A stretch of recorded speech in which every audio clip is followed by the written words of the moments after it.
안녕하세요. 버티고 버티면 좋은 날이 찾아오겠다 생각했는데 결국 이혼을 하게 되었습니다.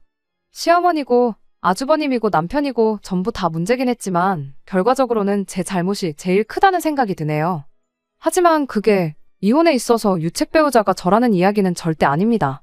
결혼하기 전부터 시어머니가 엄청 유난스러운 사람이라는 건 진작에 알고 있었어요.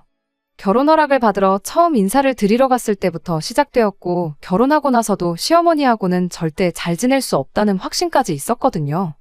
똥이 무서워서 피하는 게 아니라 더러워서 피한다는 말처럼 애초에 처음부터 시자질에 맞설 생각을 하는 게 아니라 결혼부터 다시 생각했어야 했는데 그러지 못했다는 게 정말 아쉬울 따름이네요.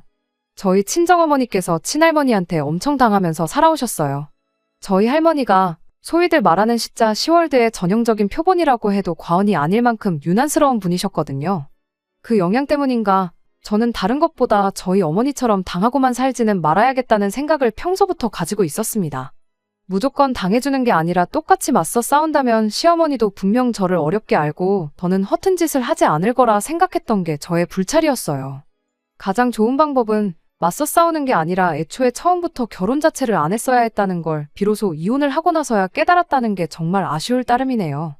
남편이 어느 정도 중간 역할을 해주기만 한다면 좋았겠지만 그래주지 못했어요.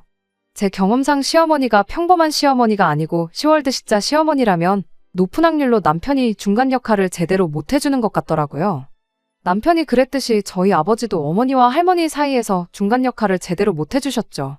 결혼 전부터 보여준 남편의 미온적인 태도만 봐도 저희 아버지가 그랬던 것과 별반 다를 바 없는데 왜 그걸 놓치고 저 혼자 시어머니랑 기싸움에서 이기면 되는 거 아니겠나 생각했는지 참 후회가 되네요. 아무튼 처음 시댁에 인사를 드리러 갔을 때부터 시어머니가 보통 사람이 아니라는 건 대번에 알 수 있었습니다. 남편 위로 나이차가 5살이 나는 형이 한 명 있어요. 시어머니가 시자질을 시작하게 된 것도 따지고 보면 아주버님 때문에 그랬던 게 컸습니다. 시댁이 장남을 최고로 여기는 그런 집구석이었거든요. 둘째인 남편도 형인 아주버님한테 양보하는 게 당연하다고 생각하는 사람이었고요. 시어머니는 남편이 저러니 며느리인 저 또한 아주버님한테 당연하게 양보를 해야 한다고 생각을 했는가 봐요. 아무튼 처음 인사를 드리러 간 날부터 아주버님에 대한 시어머니의 사랑이 정말 대단하구나 싶었습니다. 제가 둘째 아들인 남편과 결혼 허락을 위해 찾아간 자리였는데도 불구하고 하루엔 종일 아주버님에 대한 이야기 말고는 꺼내질 않으셨거든요. 그나마도 남편에 대한 이야기는 전부 첫째인 아주버님과 남편을 비교하는 이야기를 할 때뿐이었어요. 공부를 해도 운동을 해도 그 어떤 걸 해도 남편은 장남인 아주버님 하던 것에 발끝도 따라가지 못했다는 이야기만 계속해서 꺼냈습니다. 첫째가 좋은 유전자를 다 가지고 태어나서 둘째가 아무 재주도 없었다. 뭐 그런 이야기를 하고 싶었던 것 같아요. 내가 지금 누구랑 결혼하겠다고 결혼 허락을 받으러 왔는지 싶을 정도로 듣고 있는 게 다 민망할 만큼 대화의 화제가 아주버님 이야기밖에 없었습니다. 심지어 상에 차려주셨던 음식 또한 아주버님 입맛을 고려해서 차려내신 거였지요. 남편이 좋아하는 음식은 하나도 없었습니다. 그날 자리에 아주버님은 같이 있을 필요도 없었는데 시어머니가 억지로 불러내서 자리 하나 차지해서 버티고 앉아 있었지요. 그 와중에도 어머님은 저희랑 이야기하는 건 뒷전이고 아주버님 밥 먹는데 팔이 안 닿을까봐 멀리 있는 반찬들 집어주면서 밥그릇 위에 올려주고 계셨죠. 이것도 먹어봐라, 저것도 먹어봐라. 거의 수발을 들고 있다고 해도 무방할 만큼 아주버님 챙기는데 여념이 없었습니다. 이미 정이 떨어질 만큼 떨어져서 이혼해버린 마당에 이런 이야기를 꺼내는 게 맞는가 싶지만 그래도 객관적으로 봤을 때 남편이 아주버님보다 못한 게 하나도 없었거든요. 직업이면 직업, 벌이면 벌이. 외모 또한 남편이 아주버님에 비해 떨어지는 게 하나도 없었어요.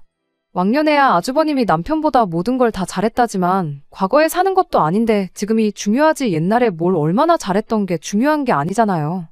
의미도 없는 비교질에 내가 여기 뭐하러 온 건가 싶고 그게 멈추지 않고 계속되니 내 남편 될 사람을 모질이처럼 말하고 있는 시어머니가 그렇게 꼴불견일 수가 없었습니다.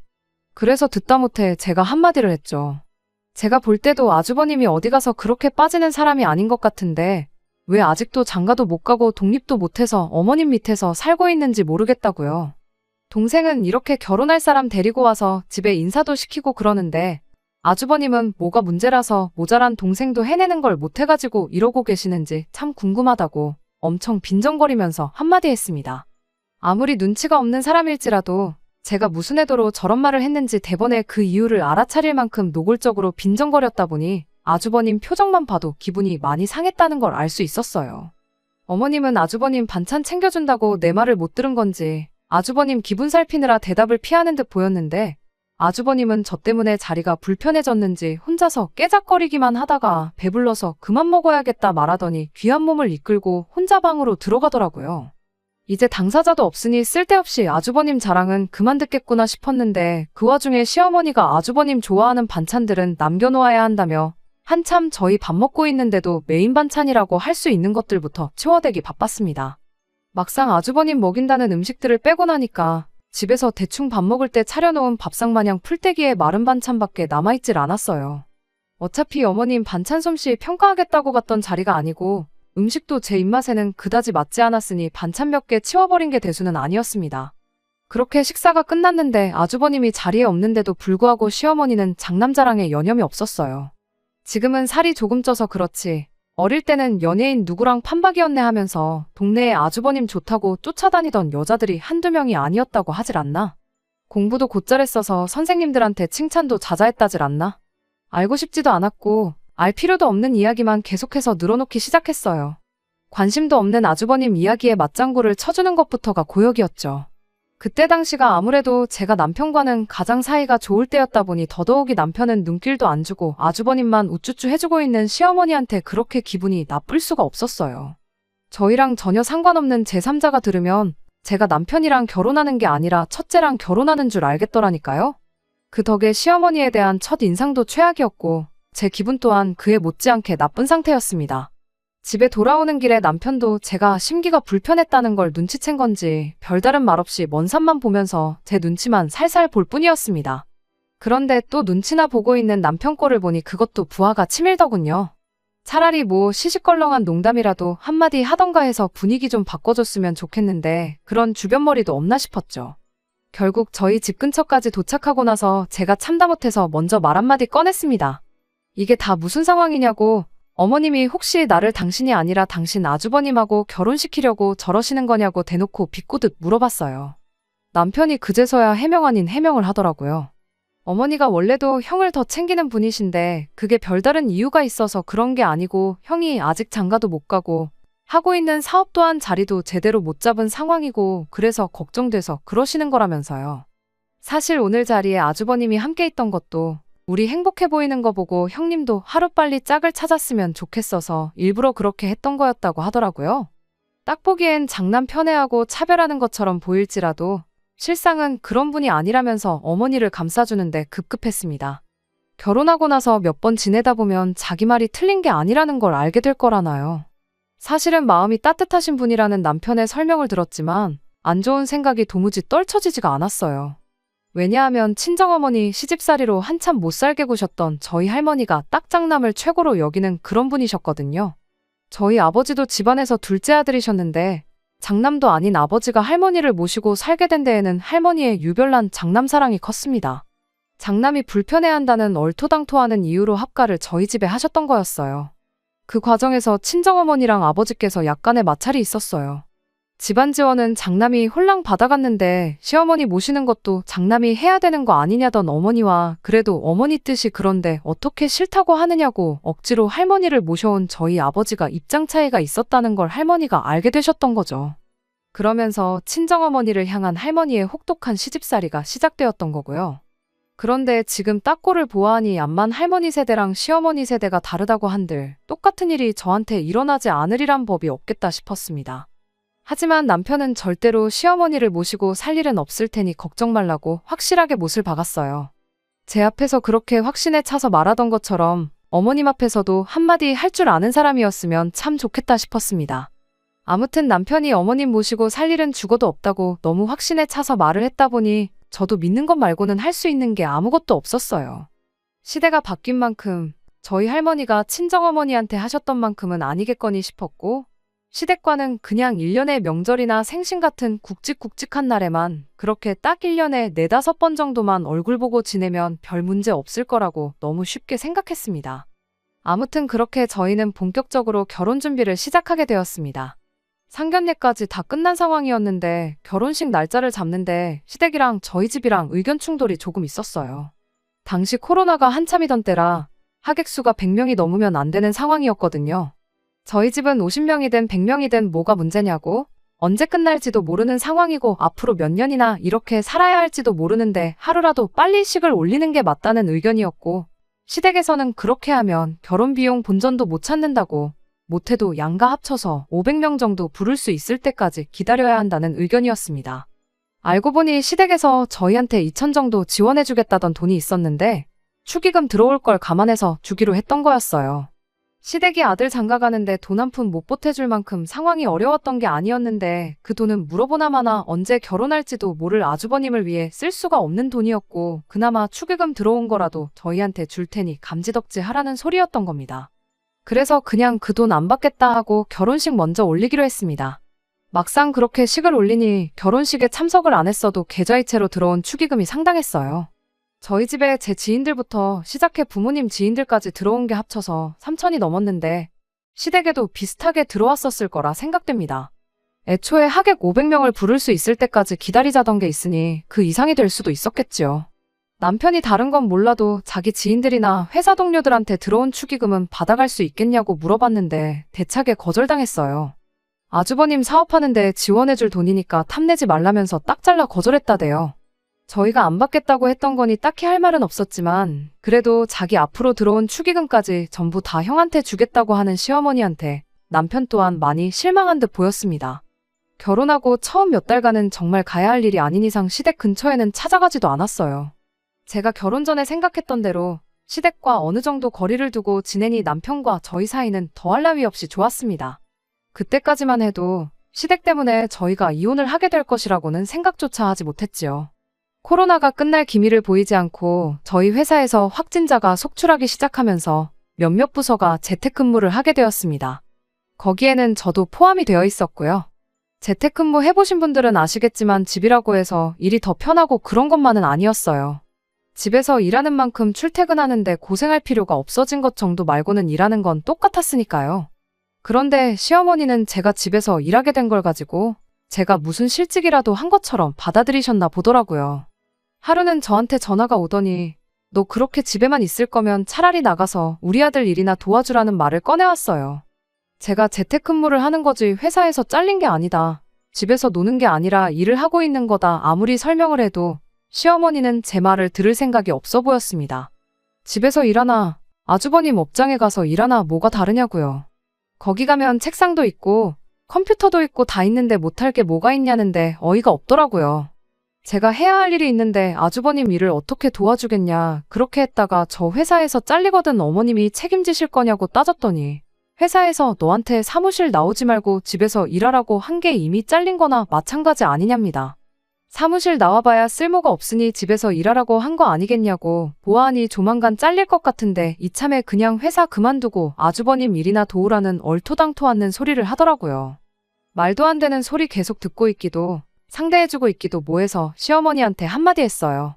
지금 저 아주버님 회사에 취직시켜주시는 거냐고. 그럼 지금 회사에서 받는 것보다 월급 더 잘 쳐주고 회사에서 해주는 만큼 복지를 약속해주면 당장 내일 회사에 사표 내고 아주버님 하는 일을 돕겠다고 했습니다. 그랬더니 월급은 무슨 월급이냐고. 가족 좋은 게 뭐냐. 가족끼리 서로 잘 되게 도와주는 거지. 시작도 하기 전에 돈부터 뜯어낼 생각을 하고 있냐면서 짜증을 내더라고요. 모르긴 몰라도 월급을 주기는커녕 그냥 땡전 한 푼 안 주고 부려먹을 심산이었다는 걸 대번에 알 수 있었어요. 어머님은 가족끼리 서로 잘 되는 걸 바래서 남편 앞으로 들어온 축의금까지 전부 아주버님한테 퍼주신 거냐고. 애초에 가족들이 다 같이 잘 되는 게 아니라 아주버님만 잘 되기를 바라시는 것 같은데 저는 우리가 잘 되는 게 중요하지 아주버님이 잘 되건 말건 신경 안 쓴다고요. 어차피 지금 회사보다 더 쳐주면 아주버님 밑에서 일하겠다고 했던 것도 그냥 했던 소리라고. 지금 제가 받는 것보다 2배, 3배가 넘는 월급을 준다고 해도 아주버님 일을 도울 생각 없으니 자꾸 가서 도와주란 소리 좀 그만하시라고 했습니다. 얼마나 잘난 사업을 하는지는 모르겠는데 줄 능력이 없는 것도 알고 여지껏 자리도 못 잡아서 직원 하나 못 쓰고 아주버님 혼자 하고 있는 것만 봐도 가망이 없어 보인다고. 어머님이 진정 가족이 잘 되기를 바라시는 분이라면 되지도 않는 장남 사업에 둘째 아들 축의금까지 퍼다 주면서 진작에 문 닫을 사업 하루하루 더 연명시켜주는 게 아니라 아주버님 사업 이끌어갈 깜냥 없는 거 인정하시고 더 늦기 전에 어디 취직이라도 시키던지 기술이라도 가르치시라고 했어요. 이제 아주버님도 나이가 있는데 이력서에 적을 경력이라고는 되지도 않는 사업 붙들고 있다가 말아먹은 거 하나밖에 없지 않겠냐고. 어떤 회사에서 그런 사람을 뽑아서 쓰겠냐. 어머님이 사장이면 아주버님 뽑아서 쓰시겠냐 한마디 했더니 시어머니가 개거품을 무는 소리가 전화기 너머로까지 들리더라고요. 물론 며느리 입장에서 시어머니한테 저런 식으로 말을 한 게 잘한 일이라고 할 수는 없지만 말씀드렸다시피 저는 저희 어머니처럼 당하고만 살 생각은 추호도 없었고 따지고 보면 결혼 시작하자마자부터 저희들 돈을 아주버님한테 퍼준 전력이 있는 거나 마찬가지였으니 이번 기회에 시어머니한테 확실하게 저희가 아주버님 사업 관련해서 땡전 한 푼 내줄 생각 없다는 걸 확실하게 알려주고 선을 긋는 게 좋다고 생각했습니다. 어중간하게 좋게 넘어갔다간 이런 식으로 저까지 아주버님한테 퍼주는 게 당연한 사람처럼 되겠구나 싶었거든요. 물론 시어머니도 성격이 보통이 아니니 제 말을 듣고 가만히 계시지는 않았어요. 원래 아주버님 결혼하기 전에는 둘째인 남편 결혼시킬 생각이 없었는데 아주버님이 마음이 착해서 결혼하는 순서를 양보해준 것도 모르고 떠든다며. 며느리가 이딴 식으로 나올 줄 알았으면 애초에 결혼을 안 시켜줬을 거라 노발대발 하시더라고요. 결국 시어머니하고는 그날 할 말 못할 말 주거니 받거니 하면서 대판 싸우게 되었습니다. 덕분에 한동안 시댁하고는 그 어떤 연락도 없이 지내게 되었지요. 그래도 그전에는 시댁 행사에 무조건 참여했고 이따금씩 그냥도 찾아뵙고 했었는데 이렇게 관계가 엎어진 게 차라리 잘 되었구나 싶었어요. 남편은 시어머니랑 제가 크게 다퉜다는 이야기를 듣고 누구 편을 들어야 할지 몰라 심란해 보였지만 그때까지만 해도 저는 물론이고 남편을 위해서 좋은 결정을 내렸다는 걸 믿어 의심치 않았습니다. 앞으로 남편이 아주버님을 위해 더 이상 양보를 하게 될 일이 없게 된 거 아니냐 그런 생각이었거든요. 그렇게 한동안 시댁과 연락 없이 지내다가 작년 말에 시댁과 다시 연락을 하는 일이 생기게 되었어요. 남편이 저한테 먼저 이제 가족들과 풀 기회가 온 것 같다는 식으로 말을 꺼내왔거든요. 그간 남편이 저한테는 비밀로 하고 저 모르게 시댁과 긴밀하게 연락을 주고받고 있었나 봐요.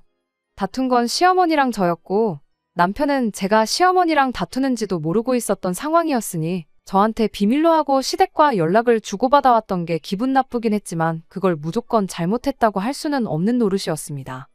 아무리 그래도 거의 1년 반이 넘는 시간 동안 교류 없이 지냈는데 뜬금없이 시댁과 다시 잘 지낼 수 있게 되었다는 게 무슨 뜻이냐고 물어봤어요. 암만 저 몰래 따로 연락을 주고받았다고 한들 아무런 계기도 없이 갑자기 풀자고 나오는 게 의심스러웠거든요.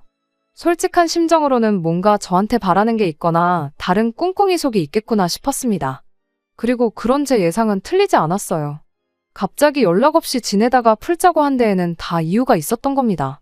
시어머니가 저희 집까지 찾아와 전해준 소식 자체는 정말 믿기 힘들 만큼 놀라운 소식이었어요. 은근 아주버님 사업이 결국 버티고 버티다 망하게 되었다는 이야기를 기대했는데 그게 아니라 그 아주버님이 결혼할 상대가 생겼다는 이야기였습니다.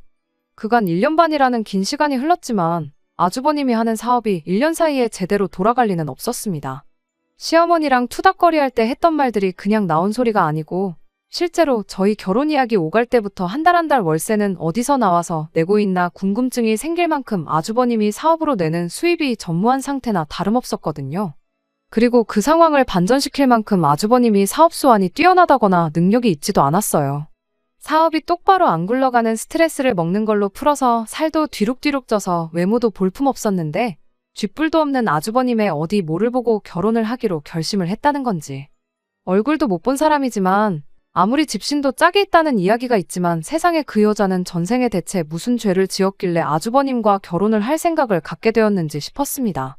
이제 장남도 가정을 꾸리고 살게 되었으니 이제 다시 한가족으로 화목하게 잘 지내보자. 뭐 그런 취지로 연락을 다시 해왔던 거라면 제가 묻고 따지고 할 것도 없이 그간 악감정은 잊고 잘 지내보자고 나왔을 텐데. 실은 시어머니가 아주버님의 결혼 소식만 전해주러 온 게 아니고 제 예상대로 다른 이유가 있었던 게 문제였어요. 저 혼자 생각하기를 아주버님이 결혼하니까 뭐 축의금 주는 셈 치고 신혼집에 냉장고 온도를 생각했는데 시어머니가 저희한테 원하는 건 그 정도 수준이 아니었습니다. 대뜸 저희한테 꺼낸 소리가 아주버님을 위해 집을 좀 비워줄 수 있냐는 소리였거든요.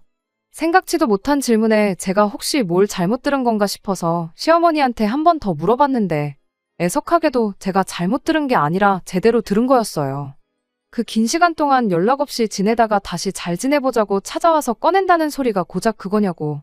어머님이나 아주버님이 저희가 집을 장만하는데 땡전 한 푼 보태준 거나 있으시냐. 왜 갑자기 찾아와서 집을 비우라 마라 하시는 거냐 대번에 따져 물었습니다. 시어머니는 저한테 저 급한 성질머리는 여전히 못 고쳤다면서 한국말은 끝까지 들어봐야 하는 거 모르냐 한마디를 하고는 자초지종을 늘어놓기 시작했습니다. 난데없이 집을 비워달라고 하는 이유가 뭔가 했더니 아주버님 결혼하고 직접적인 연관이 있기는 했어요. 그 여자한테 어떤 걸 보여주고 무슨 사탕 빨림을 했길래 넘어갔는지는 모르겠는데 그쪽에선 아주버님을 아주 잘 나가는 사업가로 알고 있었나 보더라고요. 아주버님이 말주변도 딱히 없는 사람이라 조금만 이야기 나눠봐도 미천이 다 드러날 텐데 당장 인터넷에 아주버님 회사 이름만 검색해봐도 별 볼 일 없는 회사라는 거 대번에 알 텐데 얼마나 순진한 사람이길래 그걸 곧이곧대로 다 믿어줬나 싶었습니다. 아무튼 아주버님이 잘 나가는 사업가인데 막상 엄마 집에 얹혀 산다고 하기가 조금 그랬나 봐요.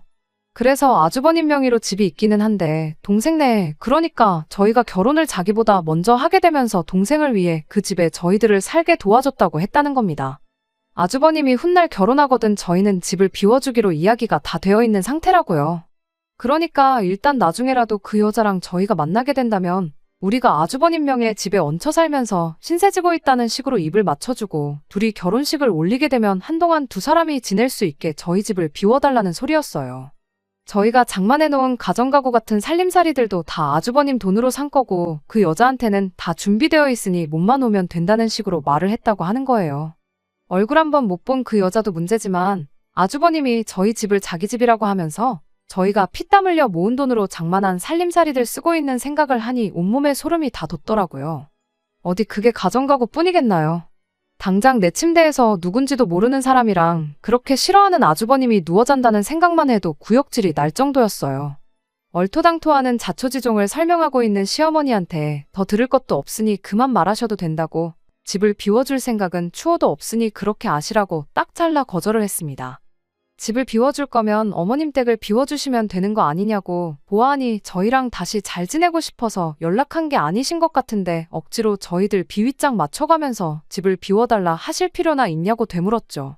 시어머니는 말 끊지 말고 끝까지 들으라면서 당신 집을 비우면 안 되는 이유랍시고 또 얼토당토하는 소리를 꺼내기 시작했어요. 시댁을 비워주자니 시부모님이 갈 곳이 없다는 게 가장 큰 이유였습니다. 같이 한 집에 살고 있는 그림을 보여주자니 그 여자가 장남이라 부모를 모시고 사는구나 부담을 가질 것만 같고 반대로 아주버님한테 집을 넘겨주고 나가서 살자니 시댁에 남은 돈으로 멀끔할 집을 구할 여력이 안 된다는 게 두 번째 이유였습니다. 저희 결혼할 때만 해도 시댁이 형편이 어려운 게 아니었는데 그동안 모아뒀던 노후자금 전부 아주버님 사업에 처발라주느라고 노후자금이 바닥을 보이기 시작했나 보더라고요. 그 돈으로 집을 구해봐야 허름한 반지 하나 단칸방 정도밖에 못 구할 것 같은데 그러면 또 잘 나가는 사업가라고 말한 거랑 모순이 되지 않겠냐고. 그리고 시부모가 가난한 걸 알게 되면 결혼 후에 언젠간 모시고 살게 되지는 않을까 하는 부담감이 생기지 않겠냐는 겁니다. 거기에 저희가 결혼한 지 몇 년이나 지난 것도 아니고 가정가구도 그나마 최신 가정가구들을 쓰고 있는데 억지로 시댁을 아주버님 집으로 꾸며준다고 한들 도배장판하고 가정가구 바꿔가며 새로 꾸미는 것보다 비용적인 측면에서 훨씬 경제적이지 않겠냐는 거예요. 그 말을 듣고 있자니 저도 모르게 온몸에 소름이 쫙 돋았어요.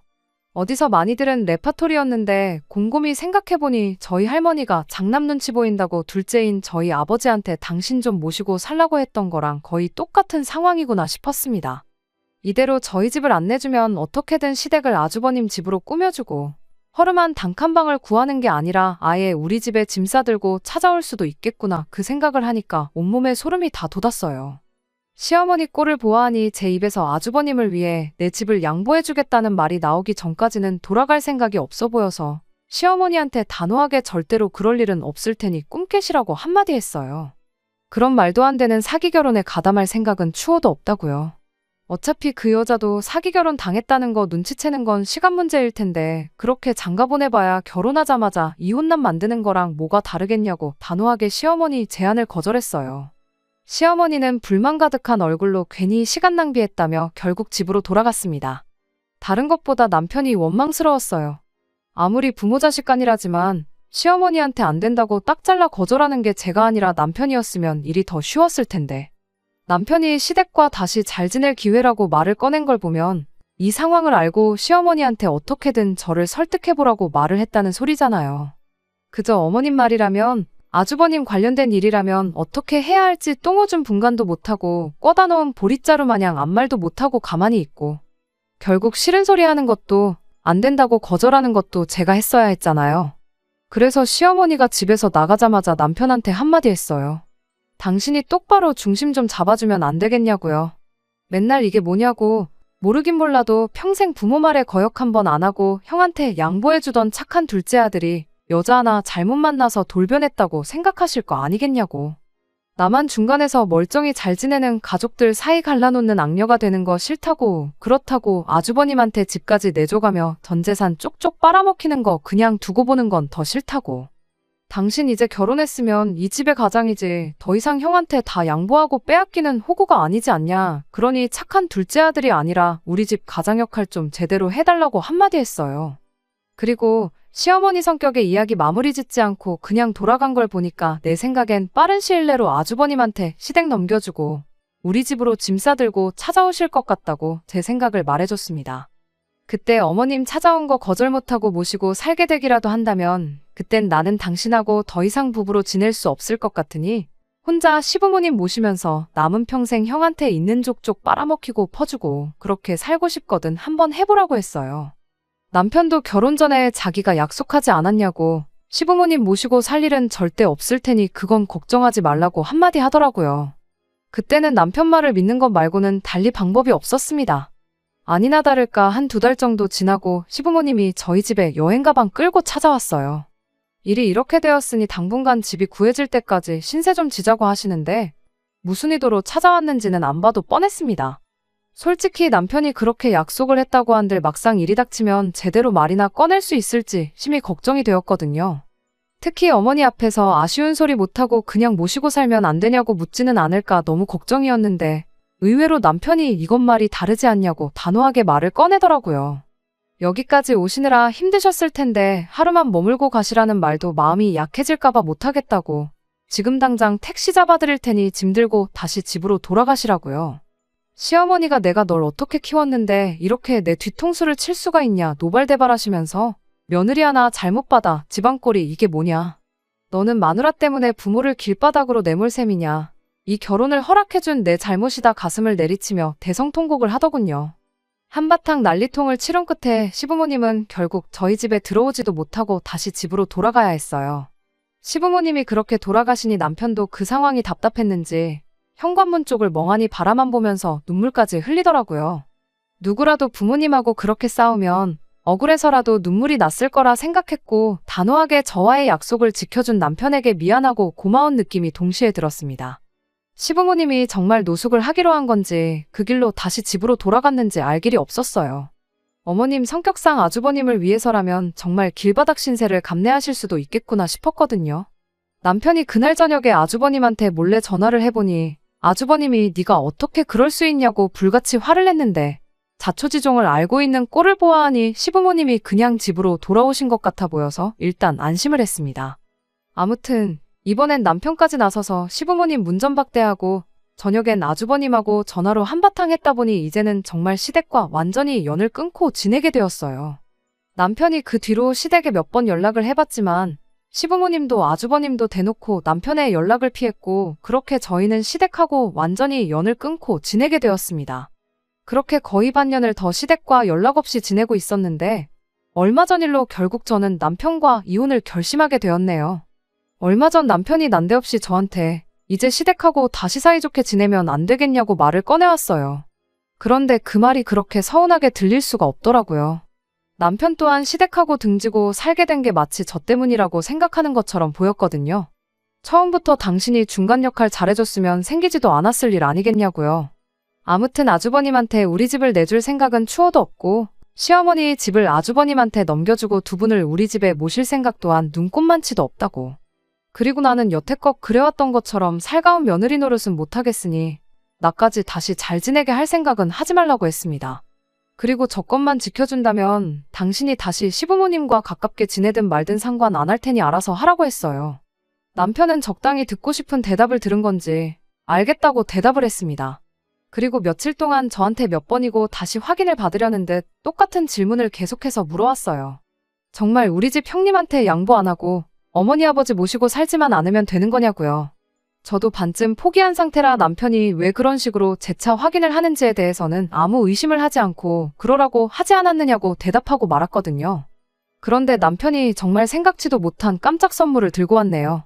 일 끝나고 집에 왔더니 문 앞에 커다란 가방이 2개가 놓여 있었어요. 이 인간이 시어머니 모실 생각 없다고 했던 말을 귓등으로 들었나 싶어서 집에 들어갔더니 시부모님이 아니라 아주버님이 와 있더군요.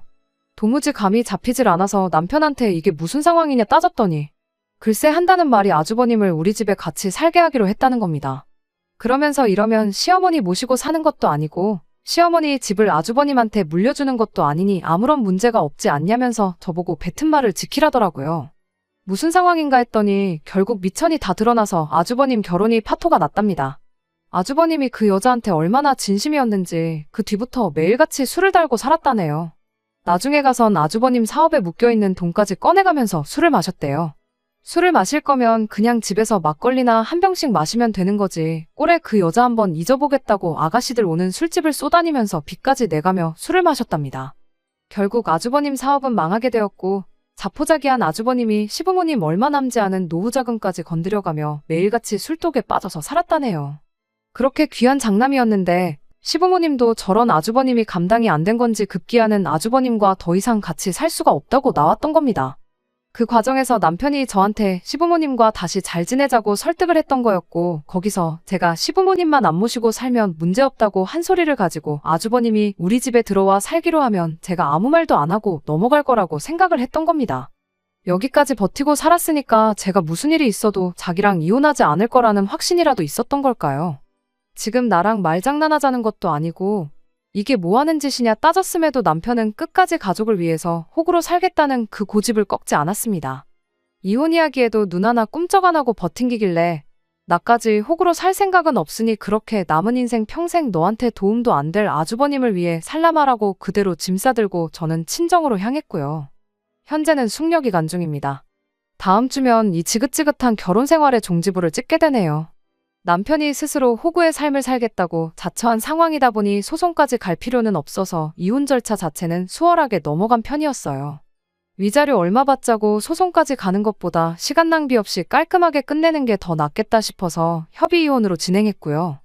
저희 어머니가 할머니한테 당하고 살았던 것처럼만 살지 않으면 된다고 생각했는데 저희 어머니 세대에서나 겪을 일을 설마 제가 겪겠거니 너무 쉽게 생각한 제 잘못이니 최대한 그 누구도 원망하지 않으려고 하고 있어요. 안녕하세요. 시어머니와 아주버님 일로 이혼하게 된 사연을 보냈던 쓰니입니다.